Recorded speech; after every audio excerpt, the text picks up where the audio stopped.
Today we're going to look at section 5.4, which is called Trigonometric Functions of Real Numbers and Periodic Functions.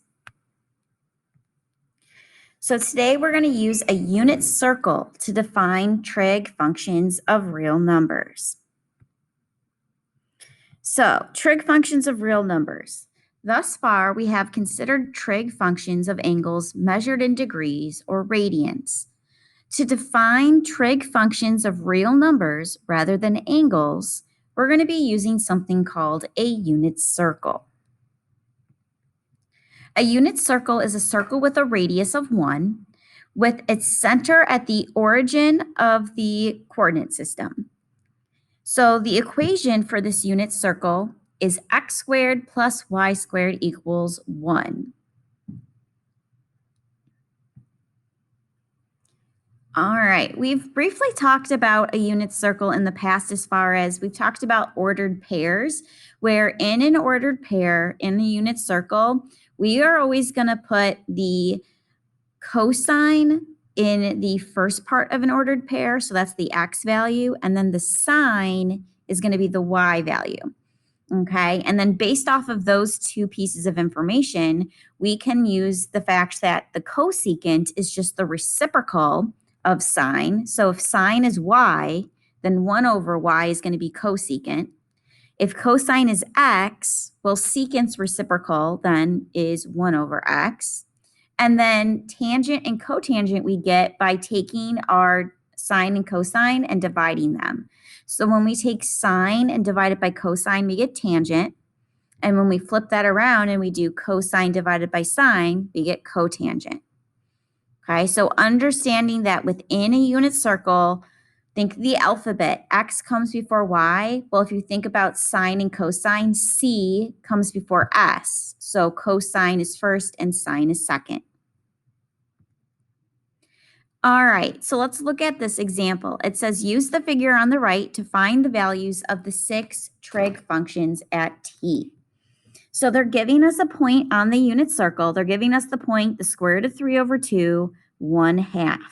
So they're wanting us to find the sine of t, the cosine of t, tangent of t, and then each of the reciprocals. So cosecant of t, secant of t, and the cotangent of t.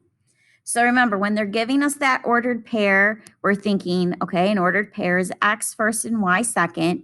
And when we're thinking about the main trig functions, sine, cosine, and tangent, well, sine and cosine are going to be making up that ordered pair. Once again, if you think about the alphabet, C for cosine comes before S, which is sine. So we know both sine and cosine just by giving you that ordered pair. So the square root of 3 over 2 is going to be the cosine because that's first, and 1/2 is going to be the sine because that's second. So then I can take those and I can flip them around, and that would give me the cosecant and the secant. So flip 1/2 around, we're going to get 2 over 1, or 2.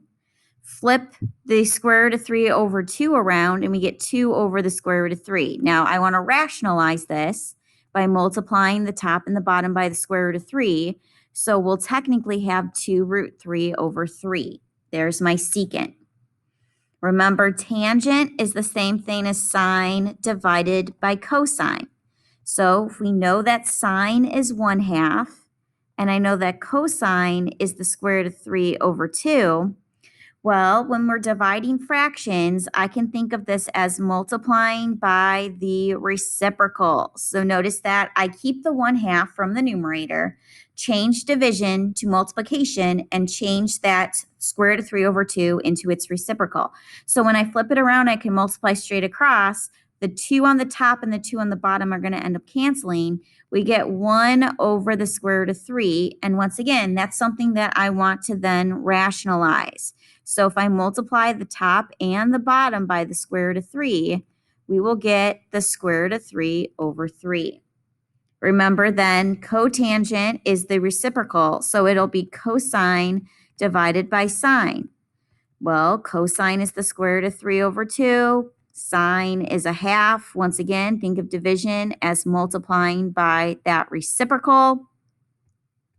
So once again, the 2's are going to cancel. When I multiply straight across, it just becomes the square root of 3 over 1, or the square root of 3. All right, let's talk about actually constructing the unit circle. The unit circle is made up of special right triangles. So 30, 60, 90 triangles and 45, 45, 90 triangles. That's why in geometry, you were really stressed, your teachers really stressed that these triangles were important. You were going to see them again in the future. So if we can understand how to create the first quadrant of the unit circle, then the rest of our unit circle is going to really fall into place as far as us getting then the ordered pairs. All right, so let's look at a unit circle and let's focus first on quadrantal angles. Okay, so here we're going to focus on the quadrantal angles, meaning angles that are on the axes. So once again, angles that are on the x-axis. Well, it starts at 0 degrees, and so that means that you have 0 radians. So I'll put the degrees on the left and the radians on the right. Moving up, we're at 90 degrees. If I think about it in terms of radians, well, we're thinking about a quarter of the full rotation. So remember, technically 2 pi is 1 full rotation, just like technically 360 degrees is 1 full rotation. So if I'm thinking about a quarter of it, you're going to divide 2 pi by 4, and that's going to give you pi over 2. Moving over then to the left side of the x-axis, that's 180 degrees, which is then half of the full rotation, so that's pi. If I move down to the next quadrantal angle, that would be 270 degrees. So that's 3/4 of the way. So if I multiply 3/4 times 2 pi, it's going to give me 3 pi over 2. And then once again, that is full rotation there. So here are my quadrantal angles. As far as then the ordered pairs, well, the ordered pairs, because those points fall nicely on the unit circle. Remember, we defined the unit circle as having a radius of 1. And all radii of a circle are congruent. So what's that point? Well, that's the point 1, 0 if it's on the x-axis. Up here at the top, it being on the y-axis, and it's a radius of 1, it's the ordered pair 0, 1. Moving over then to the left on the x-axis, it'll be -1, 0. And moving down to this bottom point, that would be 0, -1. Okay, so those are going to be the quadrantal angles and the ordered pairs. All of them are the fact that the radius is a distance of 1, so we're dealing with 1s and 0s for our ordered pairs. Okay, now let's focus on a 45, 45, 90 triangle. Okay, notice that in this picture, the 45, 45, 90 triangle is actually going to be what we have in the blue. So everything that's highlighted in blue, we're going to be dealing then with 45, 45, 90 triangles. Okay, so I'm actually going to just focus though on the first quadrant. Okay, so let's focus on the first quadrant. Once again, I want to look at the blue triangle here. Okay, so if I was to draw that off to the side, if I'm dealing with a 45-degree angle, because it's a 45, 45, 90 triangle, let's think about this. So here would be the 45 degrees. If I wanted to think of that in terms of radians, well, that would be pi over 4. Okay, so we have to really just figure out what the ordered pair is. And we figure out the ordered pair by understanding this right triangle. So remember, when you have a 45, 45, 90 triangle, the legs are always congruent. So the easiest thing to do is when I'm thinking about these triangles, if I make the legs a side of 1, they have to be both 1. If you think about, you could do the Pythagorean theorem if you want, but if you remember the special right triangles, you take your leg and you multiply it by the square root of 2, and you're going to then have the hypotenuse. So here are the basic sides of a 45, 45, 90. 1, 1, and the square root of 2 is the hypotenuse. So let's take this information, and because my ordered pairs are dealing with cosine and with sine, let's find the trig ratios for cosine and sine, and those are going to be then the ratios that go in my ordered pair. So if I'm looking at my angle 45 and I'm talking cosine, well, cosine would be adjacent over hypotenuse. That would be 1 over the square root of 2. If I rationalize that by multiplying the top and the bottom by the square root of 2, we get the square root of 2 over 2. Remember, cosine is always first in my ordered pair. So that's going to go first in my ordered pair. If I think about sine, well, remember sine is opposite over hypotenuse, which once again would be 1 over the square root of 2. And when we rationalize it, we get the same thing. We get the square root of 2 over 2. So that will always be the ordered pair. When we have a 45-degree angle for a triangle, we will have the exact same numbers in our ordered pair. It's the square root of 2 over 2. Now, the only reason why I just focused on the first quadrant, if I go back, so now I know that right here we've got the square root of 2 over 2 and another square root of 2 over 2. Essentially, because everything that's highlighted in blue, so that lands me right here. So this ordered pair would be where we would want to fill it in, dealing with a 45, 45, 90 triangle. Down here would be another spot where we're dealing with a 45, 45, 90 triangle. And then over here, essentially, those are all going to be the exact same ordered pair of the square root of 2 over 2. But when we are in each quadrant, we have to think about, am I positive versus negative? So if I'm thinking about moving over to the second quadrant, well, that would be a negative number to begin with because we're moving left, but then it's a positive number when I'm moving up. So once again, the numbers are the same. It's just that the signs might be different depending on what quadrant you're in. Notice that in the third quadrant, because I'd have to move left and down and then down, we are going to have two negative numbers when we're dealing with our quadrant. But once again, it's still the square root of 2 over 2. And in the fourth quadrant, we're moving to the right, so it starts positive, but then we're moving down, and so that ends negative. Okay, so those are going to be the ordered pairs. As far as then us naming the different angles, so we know that this is 45 degrees and this is pi over 4.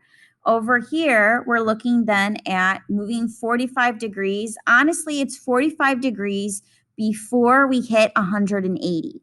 So if you take 180 and subtract 45, that is going to give you then 135 degrees. So that would be the angle right here. As far as then what the radian measure is, well, you can do some converting, but know that it's going to be 3 pi over 4. The denominator will still be a 4 because I'm in relationship to a 45, 45, 90 triangle. Okay, down here in the third quadrant, well, I'm 45 degrees after 180. So when I add 45 onto 180, that tells me that we are at 225 degrees in the third quadrant. Your radian value is going to be 5 pi over 4. Finally, when we're in the fourth quadrant, well, we're 45 degrees away from 360. So if I subtract those, I have a 315-degree angle, and that is going to be a radian measure of 7 pi over 4. Okay, but as long as we understand how the first quadrant was made, we can figure out then the ordered pairs for the other quadrants. It's just a matter of changing signs. And then if we know how to add and subtract 45 from our other angles, we're thinking, reference angles here, then we're going to be able to get our measures for the other degrees and radians. All right. So now let's focus on 30-degree reference angles. So for us, the 30 degrees is going to be what's highlighted in green. Okay, so once again, I want to start by focusing on the first quadrant. Okay, so I want to look at the triangle that's in green. I'm going to draw it over here off to the side. If 30 degrees is my reference angle, think about in a special right triangle, the side that's across from 30 is always the smallest. If I call that 1, we can use that to find the other two sides. Remember, the side across from 60 is I take the smallest side and I multiply it by the square root of 3. So 1 times the square root of 3 is the square root of 3. Take the smallest side and double it, and you get your hypotenuse. So remember, these are the basic sides of a 30, 60, 90 triangle. So if I have a 30-degree angle, remember, in terms of radians, that's going to be pi over 6. So how do I know what my ordered pair is? Well, once again, let's use that triangle, and let's find our ratios for sine and for cosine, because that's what's going to fill in my ordered pair. So once again, cosine is adjacent over hypotenuse. So from my triangle, that's the square root of 3 over 2. Remember, that goes first in an ordered pair. Sine is opposite over hypotenuse. Well, that would be 1/2, and that goes second in my ordered pair. So that means that the square root of 3 over 2 and 1/2 are always the numbers that I want in relationship to a 30-degree reference angle, but it's just a matter of which one of those numbers will be negative when we move into other quadrants. So if I go back again, here's my 30 degrees where we said it was the square root of 3 over 2, 1/2, okay, which once again is pi over 6. So that means that the other 30-degree reference angles with what we have highlighted in green means that we're talking about an ordered pair right here, and right here. So once again, the ordered pairs are still going to be the same, but if I'm in the second quadrant, we had to move to the left, so it starts off negative, and then we moved up, so it's positive. In the third quadrant, we moved to the left, so it's negative, but then we moved down, so it's also negative. In the fourth quadrant, we moved to the right, so it's positive, but then we moved down, so it's negative. Once again, if I'm thinking about then finding the degree and the radian measure, well, because I am 30 degrees away from 180, because remember, 180 degrees is right here. Subtract 30 from it, that tells me that we have 150 degrees. You can do some converting. You can convert that into radians. That's going to be 5 pi over 6. Okay, because once again, it's got to have a denominator of 6 because we're talking about 30-degree reference angle. If I add 30 degrees onto 180, that's going to get me 210. So that's the degree value. If I convert it then into my radians, that's going to be 7 pi over 6. Then in the fourth quadrant, notice that 360 degrees makes up the full rotation. So subtract 30 away. That gives us a degree measure of 330. And my radian measure, if I was to convert it, would be 11 pi over 6. So there are all of my unit circles for 30-degree reference angles. All right, finally, let's focus then on the 60-degree reference angle. So for us, now we're looking at the triangles that are in red. So once again, if I focus on the first quadrant, that will help me get the ordered pairs, and then I can just literally write those ordered pairs as they are, but we just change the signs depending on what quadrant they're in. So this time when I have my 60-degree reference angle down at the bottom, remember, the 1 is going to be across from the 30, the square root of 3 is across from the 60, and the 2 is still the hypotenuse. So I need to find the cosine of 60 degrees and the sine of 60 degrees. So remember, cosine is adjacent over hypotenuse, so that would be 1/2. So up here at 60 degrees, I'm starting with my ordered pair at 1/2. Sine is opposite over hypotenuse, so the square root of 3 over 2. That's going to be the second thing in my ordered pair.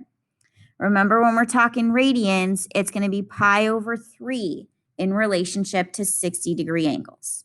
So that's what we have in the first quadrant. So once again, that ordered pair is what we will continue to see, but the signs will change depending on what quadrant we're in.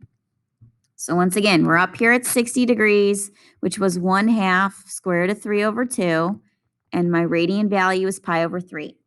So the other quadrants we would want to have to find, oh no, sorry. This is where my 60-degree reference angle is. Down here would be a 60-degree reference angle, and over here would be a 60-degree reference angle. So once again, if I'm 60 degrees away from 180, subtract that, and we find out that we're dealing with 120 degrees. If you were to convert that into radians, that would be 2 pi over 3. Needs to be a denominator of 3 if we're dealing with a 60-degree reference angle.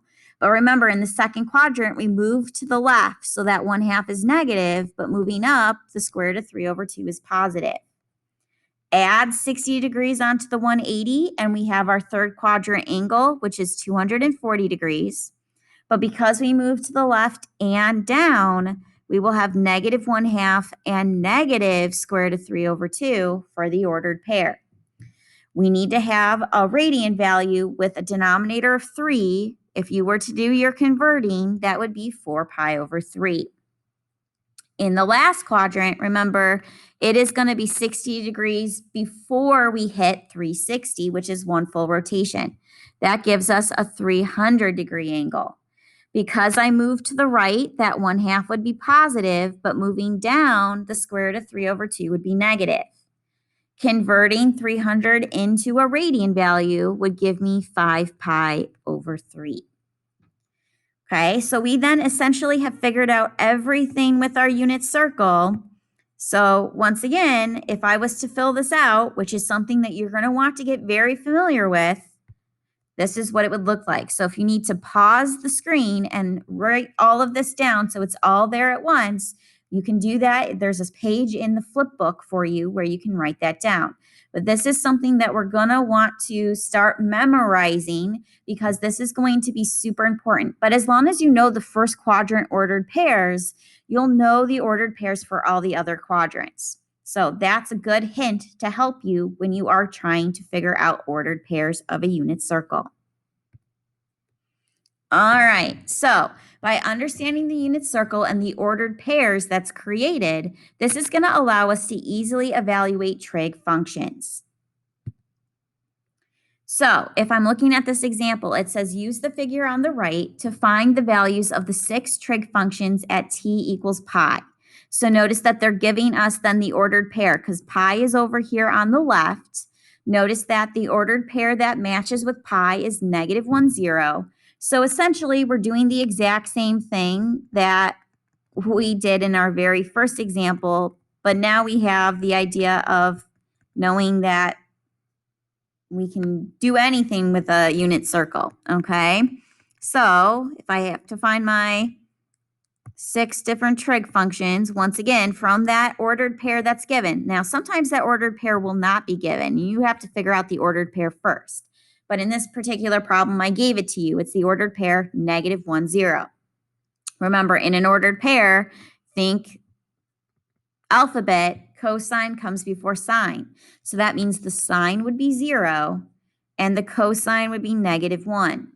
When I'm thinking about tangent, remember that's sine divided by cosine.